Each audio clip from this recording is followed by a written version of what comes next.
24 big break. SNDP യോഗം general secretary Vellappally നടേശന്റെ പിന്തുണയും പിണറായി വിജയനെ പുകഴ്ത്തിയതും രാഷ്ട്രീയ തിരിച്ചടിയുണ്ടാക്കിയെന്ന് CPIM സംസ്ഥാന കമ്മിറ്റിയിൽ വിമർശനം.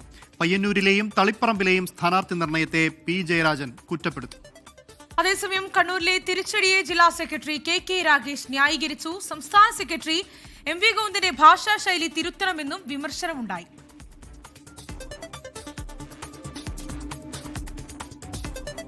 നിയമസഭാ തെരഞ്ഞെടുപ്പിലുണ്ടായ കനത്ത തിരിച്ചടിക്ക് വെള്ളാപ്പള്ളിയുടെ വർഗീയ പരാമർശങ്ങൾ കാരണമായെന്നാണ് പാർട്ടി സംസ്ഥാന കമ്മിറ്റിയിൽ വിമർശനമുയർന്നത്. വെള്ളാപ്പള്ളിയെ പിണറായി കാറിൽ കയറ്റിയതിൽ തെറ്റില്ല. എന്നാൽ വെള്ളാപ്പള്ളി ഓരോ തവണയും പിണറായിയെ പുകഴ്ത്തുമ്പോഴും നഷ്ടം കൂടിക്കൂടി വരികയായിരുന്നു. വെള്ളാപ്പള്ളിയെ തള്ളിപ്പറയണമായിരുന്നുവെന്നും ചർച്ചയിൽ ആവശ്യമുയർന്നു. PM ശ്രീ പദ്ധതിയിൽ ഒപ്പുവെച്ചതും ശരിയായില്ല. ധാരണാപത്രത്തിൽ ഒപ്പുവെച്ച നടപടി ഇടതു വോട്ടർമാരിലും സംശയങ്ങൾ ഉയർത്തിയെന്നും വിമർശനമുയർന്നു.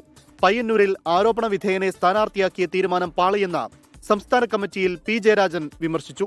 ഗുരുതരമായ ആരോപണം നേരിടുന്നയാളെ സ്ഥാനാർത്ഥിയാക്കിയത് തിരിച്ചടിയായി. രക്തസാക്ഷി ഫണ്ട് തട്ടിപ്പ് 3 കൊല്ലമായി നീറുന്ന പ്രശ്നമാണ്. ശരിയായ പരിഹാരം കണ്ടെത്താതെ പോയതാണ് തിരിച്ചടിക്ക് കാരണമെന്നും P. ജയരാജൻ പറഞ്ഞു. തളിപ്പറമ്പിൽ PK ശ്യാമളയെ സ്ഥാനാർത്ഥിയാക്കിയതിനെയും P. ജയരാജൻ വിമർശിച്ചു. എന്നാൽ ശ്യാമളയുടെ സ്ഥാനാർത്ഥിത്വം ന്യായീകരിച്ച KK രാഗേഷ് തളിപ്പറമ്പ് എല്ലാ കാലത്തും ജയിക്കുന്ന മണ്ഡലമല്ലെന്നും വിശദീകരിച്ചു. കണ്ണൂരിൽ പാർട്ടിക്ക് വലിയ നഷ്ടം ഉണ്ടായിട്ടില്ലെന്നാണ് ജില്ലാ സെക്രട്ടറി സംസ്ഥാന സമിതിയിൽ പറഞ്ഞത്.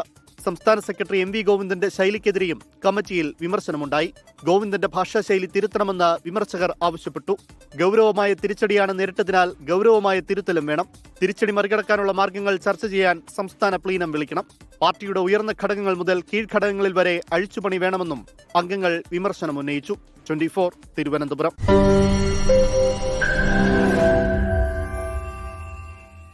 ലോകത്തെവിടെയായാലും ഏത് സമയത്തും 24 വാർത്തകളും ഓഗ്മെന്റഡ് റിയാലിറ്റി പാക്കേജുകളും എക്സ്പ്ലെയിനറുകളും വിശദമായി കാണാൻ ഞങ്ങളുടെ YouTube ചാനൽ നിങ്ങൾക്ക് സബ്സ്ക്രൈബ് ചെയ്യാം.